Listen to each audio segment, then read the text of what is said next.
Hello guys, स्वागत है आप सबका दैनिक जागरण आई नेक्स्ट के इस डिजिटल प्लेटफॉर्म पर। मैं आपकी एंकर रुचि शर्मा आज आपके लिए लेकर आई हूँ एक मोस्ट स्पेशल सरप्राइज, क्योंकि आज हमारे स्टूडियो में आपसे मिलने के लिए आए हैं एक स्पेशल गेस्ट।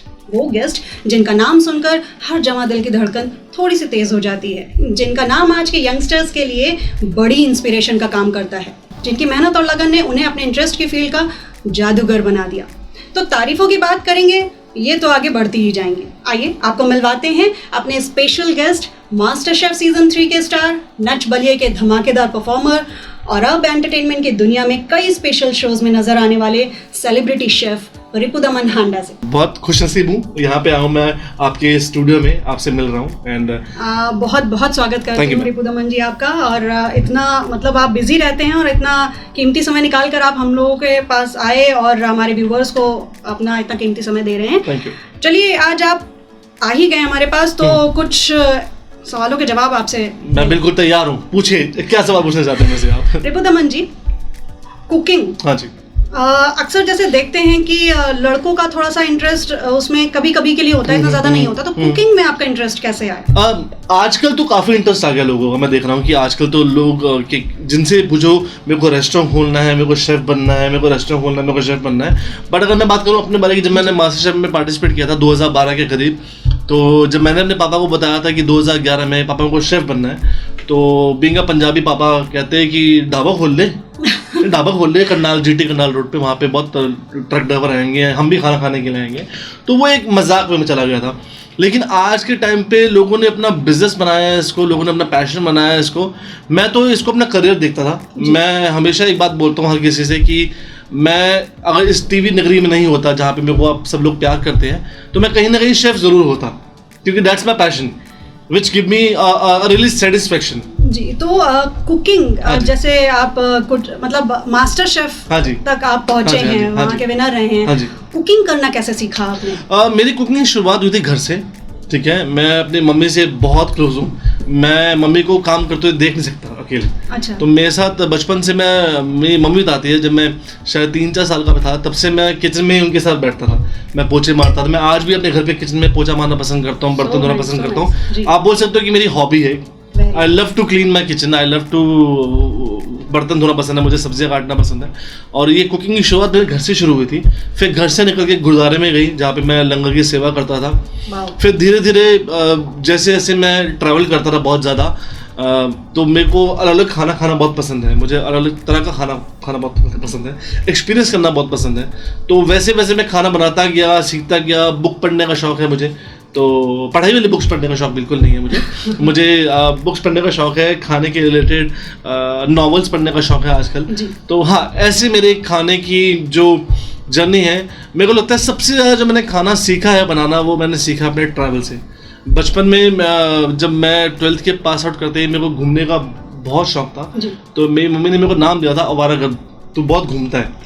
और आज मैं वही महीने के 25 दिन में घूमता ही हूँ। तो उसकी वजह से मेरी नॉलेज काफ़ी बढ़ती है। उसकी वजह से मेरे को नए नए लोगों से मिलने का मौका मिलता है, नए नए खाने जायके जानने का मौका मिलता है। So that's how I learn cooking. अच्छा, आपने भी बताया कि आपको खाना भी बहुत पसंद है। हाँ जी। तो आपकी फेवरेट डिश क्या है? मेरी फेवरेट डिश जो मैं सबसे ज़्यादा पसंद करता हूँ वो है खिचड़ी। मतलब ऐसी है कि मैं साल के किसी भी दिन कहीं भी खा सकता हूँ। बहुत कम सुनाई देता है, बहुत डिफिकल्ट चीज़ है। घर में बोल दो खिचड़ी बन रही है, उफ खिचड़ी बन रही है, वो बहुत डिफिकल्ट चीज़ है एक्चुअली। मतलब कभी कभी मुझसे भी खिचड़ी बड़ी मुश्किल से बनती है। मतलब खिचड़ी की पहचान उसकी शक्ल देख के हो जाती है। अगर आप गुजरात में खाए खिचड़ी तो बिल्कुल अलग होती है, राजस्थान में खाए तो अलग होती है, दिल्ली वालों की अलग होती है, कानपुर की भी खाई मैंने आज, वो भी बहुत अलग थी। अच्छा, लेकिन खिचड़ी जो है वो एक बहुत टिपिकल खाना है हिंदुस्तान का, और ये बहुत अच्छा खाना है अगर आप उसको अच्छे तरीके से देखें। जो घर पे बनाते हैं ना, वो कभी कभी मम्मी के बनाती है, वो सच में बीमारों वाला बनाती है। वो सच में दाल चावल सब कुछ उबाल दिया, वो दिखने में ऐसा लगता है कि हाय कौन खाएगा इसको। अच्छा, तो आपकी जो खिचड़ी है वो थोड़ी वो मसालेदार, मतलब थोड़े से चटपटे, उसके अंदर सब्जियां हो थोड़ी बहुत अच्छी खासी, एंड साथ में अच्छा दही हो तो मजा आता है। तो आप आई थिंक जिसकी बात करें उसको हम लोग शायद तहरी कहते हैं। तहरी आप तहरी बोल सकते हैं, लेकिन तहरी से हल्का सा अलग होती है खिचड़ी। आपको ट्रैवल का शौक है। हाँ जी। आपने हर जगह का फूड ट्राई करा है। हाँ। आप फूडी भी बहुत ज़्यादा हैं। कहाँ का फूड आपको सबसे ज़्यादा अच्छा लगा? ये बहुत ट्रिकी क्वेश्चन है। मुझे मारवाड़ी खाना बहुत पसंद है, मारवाड़ का खाना। मुझे गुजराती खाना बहुत पसंद है। मुझे मतलब मेरे को पंजाबी खाना पसंद नहीं है ऑनेस्टली। पंजाबी खाना पसंद है लेकिन ऐसा आप ये नहीं बोल सकते कि मैं हर रोज़ पंजाबी खाना खा सकता हूँ, क्योंकि शायद मैं पला बड़ा पंजाबी फैमिली के अंदर हूँ, तो इसलिए मैं पंजाबी खाना ज़्यादा प्रेफर नहीं करता। बट मुझे वेज खाना बहुत पसंद है, क्योंकि वेजिटेरियन चॉइसेस जो बोलते हैं हमारे जो नॉर्थ साइड में है ना, दिल्ली, लखनऊ, कानपुर, कहते हैं वेज में सिर्फ पनीर है। लेकिन अगर आप कभी जाए Jodhpur side, Rajasthan side, Kathiawadi side, तो वहाँ पे वेजिटेरियन के ऑप्शन बहुत ज़्यादा है। तो I really love vegetarian food in terms of research और in terms of food. Okay, आपके फादर डॉक्टर हैं। हाँ जी। और आप मास्टर शेफ की फील्ड में आगे आ गए। ये कैसे हुआ? कैसे मतलब पापा ने अलाउ कर दिया कि? अलाउ तो किया ही नहीं था, मेरे को इतनी मार पीटी थी। एक्चुअली ये स्टार्ट वैसे ही हुआ था कि जब मैंने घर पे बोला कि मेरे को शेफ बनना है, तो पापा वाज लाइक सो स्ट्रिक्ट कि नहीं, हम डॉक्टर्स हैं, पापा दादा भी डॉक्टर है। एक्चुअली होता है कि पापा डॉक्टर तो बेटा भी डॉक्टर, तो it's difficult profession wise select करना। तो मैंने तकरीबन 1 साल वेस्ट किया उनकी बात ना सुनकर। मैंने बोला अगर आप जिद्दी तो मैं भी जिद्दी हूँ। तो मैंने 1 साल तक घर बैठा मैं और हर रोज़ कुछ ना कुछ बातें सुनता था। बट मैंने उस 1 साल को यूटिलाइज किया। कैसे? मैंने हर जगह काम किया। मैंने पिज़्ज़ा शॉप्स में काम किया, बर्गर शॉप्स में काम किया, जिम में काम किया। क्यों काम किया? मेरे को लगता था कि जब मेरे कज़न्स हैं, मेरे कज़न्स लंदन रहते हैं, न्यूयॉर्क रहते हैं, मैं जब हम उनके पास जाते थे, हम देखते थे वो काम करते थे पार्ट टाइम जॉब के लिए। मैं कहा वो ये चीज़ हम क्यों नहीं कर सकते? बिल्कुल, हमारे हिंदुस्तान में हम क्यों नहीं कर सकते कि हम पार्ट टाइम जॉब करना चाहिए अपनी पॉकेट मनी के लिए, क्यों ना करें? तो मैंने उस 1 साल को मैंने पूरा पॉकेट मनी कलेक्ट किया एंड मैंने कहा मैं अपने पैर पर खड़ा हो सकता हूँ। पैसे ज़्यादा नहीं मिलते थे लेकिन हाँ, मैंने कोशिश की। देन 1 साल के बाद मेरे पापा ने डिसाइड किया कि इसको हम अब बाहर भेज देते हैं, इंडिया से बाहर, वहाँ जाके होटल मैनेजमेंट करे, अपनी पढ़ाई करे, सब कुछ करे। सो 2012 जनवरी को मैं जा रहा था कनाडा पढ़ने के लिए और 31 दिसंबर 2011 की रात को मैं बॉम्बे में था। ओके, तो इस दौरान आपको मास्टर शेफ की राह कैसे मिली? वहाँ तक कैसे? मास्टर शेफ की राह को ऐसे मिली कि हम अपनी भाभी की जगह स्टे कर रहे थे दिल्ली में और मेरी भाभी के घर के बाहर एक स्कूल था जी। और रात को तकरीबन हम सो गए। सुबह 5-6 बजे के करीब मैं देख रहा हूँ कि कम से कम 1000-2000 लेडीज़ खड़ी नीचे, बहुत सारे, बहुत भीड़ थी। एंड आई वाज लाइक कि इतना रश क्यों है यहाँ पे? तो मैंने देखा, ऊपर से मैं नीचे गया, मैंने किसी से पूछा, मैं क्या हो रहा है? कहते यहाँ पे कुकिंग कंपटीशन हो रहा है, उसके ऑडिशंस हो रहे हैं। तो और मुझे था कि कुकिंग कंपटीशन में सब लड़कियाँ खड़ी थी। मैं कहा मैं भी खड़ा हो जाता हूँ। तो मैं भी ऐसे ही टाइम पास के लिए खड़ा हो गया वहाँ पे। एंड एक करिश्मा कहते हैं, मेरी मम्मी मुझे ये टाइगलाइन देती है कि जो रिप्पू 2000 पहले से था, 2012 से पहले का था और अब का है, वो बहुत डिफरेंस है। मेरे अंदर एक ठहराव आया, मेरे अंदर एक पेशेंस आया, मेरे अंदर एक करियर आया, मेरे पास अपॉर्चुनिटी आई और बहुत सारी चीज़ें आई लाइफ में और लोगों का प्यार आया। तो मेरे को लगता है कि मैंने कभी ज़िंदगी में एक्सपेक्ट नहीं किया था कि एक खाना किसी इंसान की ज़िंदगी बदल सकता है।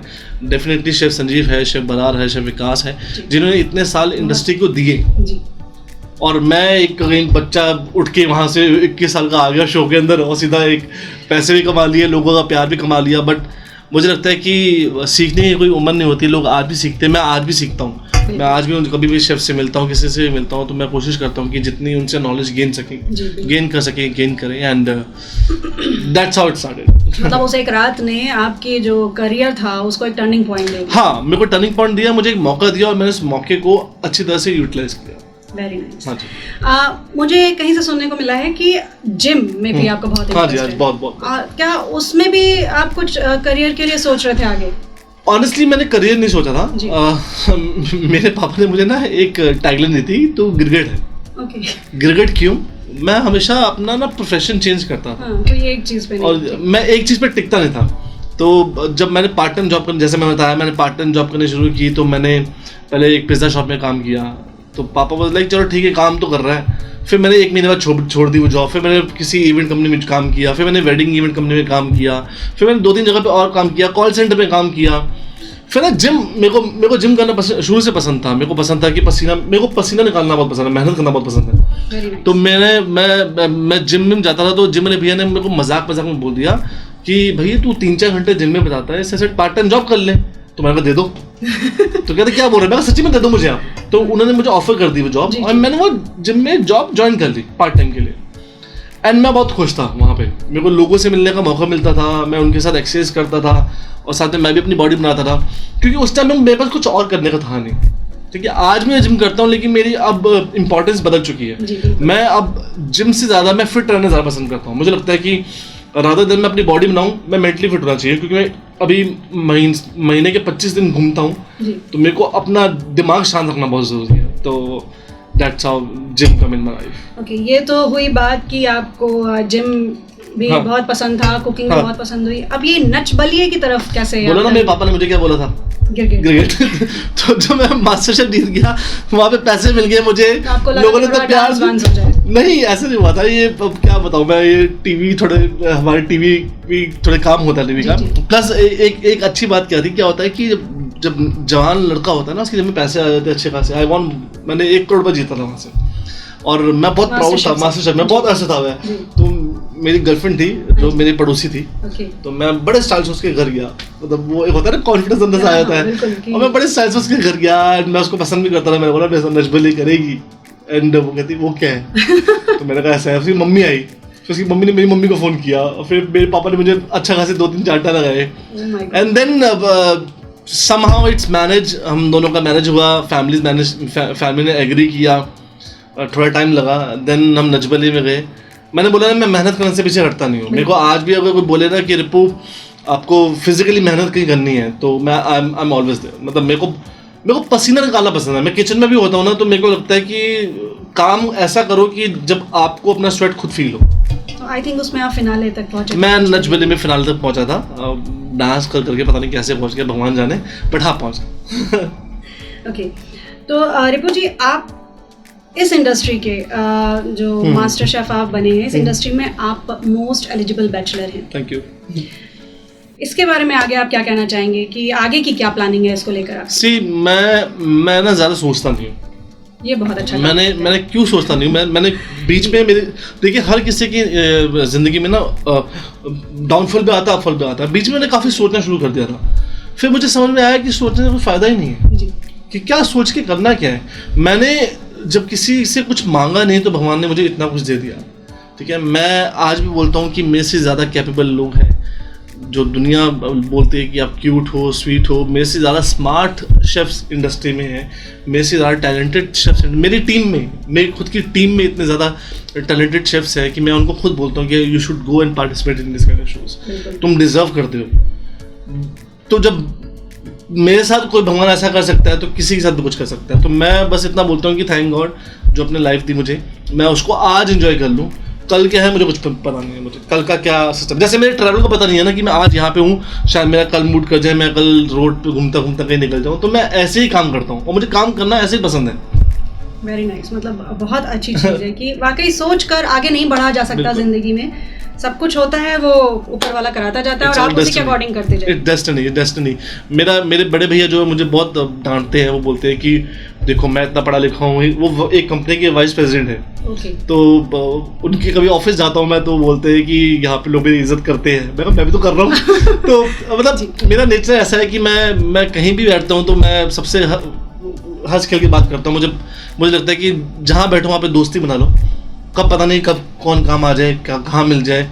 तो मैंने तो ये सीखा। मैं आज तक जितने भी कंट्रीज घुमा हूँ, जितने भी सिटीज़ घुमा हूँ, हिंदुस्तान के अंदर, हिंदुस्तान से बाहर, कहीं ना कहीं मेरा दोस्त जरूर है, कहीं ना कहीं। अच्छा, आपने इतना सब कुछ कर लिया है, तो आगे क्या, कुछ एक्टिंग की फील्ड में? नहीं, एक्टिंग नहीं होती। वो टेलीविजन? नहीं, मैंने मेरे बहुत सारे दोस्त हैं जो टेलीविजन इंडस्ट्री से बिलोंग करते हैं, बहुत सारे बहुत अच्छे दोस्त हैं मेरे, बट मुझे लगता है कि वो काम बहुत मुश्किल है। मैंने बीच में करने की कोशिश की थी। अभी आप कुछ शोज वगैरह होस्ट कर रहे हैं? हाँ, मैं टीवी शोज करता हूँ, मैं कुकिंग करता हूँ, मैं लाइव इवेंट्स करता हूँ, और मैं होस्टिंग करना पसंद है। जो चीज़ लाइव है मेरे को वो करना पसंद है, कुकिंग करना पसंद है मुझे। बट जो टीवी शोज है ना, वो बहुत मुश्किल है। वो इजीली दिखते इजी है, लेकिन इजी बिल्कुल नहीं है। आपने एक कम एज में अपनी एक बड़ी पहचान बनाई, तो हमारे यूथ्स के लिए कुछ मैसेज दीजिए, क्या देना चाहेंगे? See, I just want to say only one thing. आप इस चीज़ का ध्यान रखिए, एक तो अपने माँ बाप की रिस्पेक्ट करें जितना कर सकते हैं, अपने बड़ों की इज्जत करें, और किसी को छोटा ना समझें। ये सबसे बड़ी चीज़ है। मुझे लगता है कि कब किसका सितारा चमक जाए किसी को नहीं पता। मैं अपनी ज़िंदगी में ऐसे ऐसे लोगों को जानता हूँ जो बहुत बड़े भी है, बहुत छोटे भी है, लेकिन मैं सबके साथ रहना पसंद करता हूँ। क्यों? क्योंकि किस्मत हर इंसान अपने खुद लिख के आता है, लेकिन मेहनत करो। और स्ट्रगल ज़िंदगी में बहुत है, बहुत स्ट्रगल है। आप जितना स्ट्रगल करेंगे उतना ही आपके लिए बेटर है, चाहे वो पढ़ाई में हो, चाहे वो सिंगिंग में हो, चाहे वो पेंटिंग में हो, चाहे वो कुकिंग में हो। ऐसा नहीं कि मैं एक बार मास्टर शेफ बन गया तो मेरी ज़िंदगी सफल हो गई है, नहीं। मैं आज भी स्ट्रगल कर रहा हूँ और आगे बहुत कुछ मैं आज भी स्ट्रगल कर रहा हूँ। मैं आज भी कोशिश करता हूँ काश मुझे ये भी मिल जाए, काश मुझे वो भी मिल जाए, लेकिन मिल जाए, मिलेगा तो देखेंगे। इसीलिए रिपुदमन हंडा जी कई सारे स्टेजेस पे अपना हुनर दिखाते हुए नजर मेरे को है कि जो चीज़ आप कर सकते हो ना, उसमें इतना 100% डालो, इतना 100% डालो कि आप मैं ना, मेरे को बीच में कई बार लोग बोलते थे कि सर आप एक दिन में 2-2 शूट कर लेंगे, तो मैं बोलता नहीं, मैं नहीं कर सकता, क्योंकि शायद मैं बना ही नहीं हूँ। मैं अगर घूम रहा हूँ, मैं जैसे रिसेंटली मैं अभी इस पूरे महीने में बहुत बिजी था, 11 से लेकर 14 तारीख तक मैं फ्री था, मैं आराम कर सकता था, लेकिन मैं मन नहीं कर रहा था घर बैठने का। तो मैंने अपनी बाइक उठाई एंड हम दोस्तों के साथ निकल गए रणथंभौर, जयपुर। हमने 1400 किलोमीटर बाइक चलाई। फोन मेरी जेब में था, मैं जस्ट एक जगह फोकस कर रहा था। और उससे मैंने रियलाइज किया कि लाइफ में आप कोई भी काम करें, फोकस एक जगह रखें, उसको उस चीज़ को कुछ हद तक टाइम दें, फिर देखें कि वो चीज़ आपके लायक है या नहीं। बिल्कुल। YouTube ऐप पर बेल आइकन दबाएं और iNext लाइव के कोई भी वीडियो मिस ना करें।